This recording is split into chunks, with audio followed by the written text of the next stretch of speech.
La commission des lois du Sénat a rejeté le texte de loi numéro 349 de Xavier Iacovelli sous prétexte que les personnes interrogées, à savoir des avocats et des notaires, étaient contre et défavorables à cette proposition.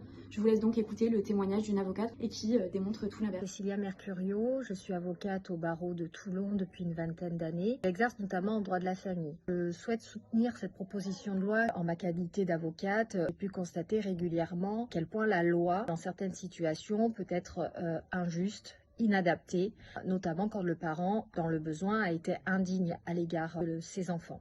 C'est l'enfant donc qui, durant de nombreux mois, voire plusieurs années, va subir une procédure judiciaire avant d'obtenir une décision favorable.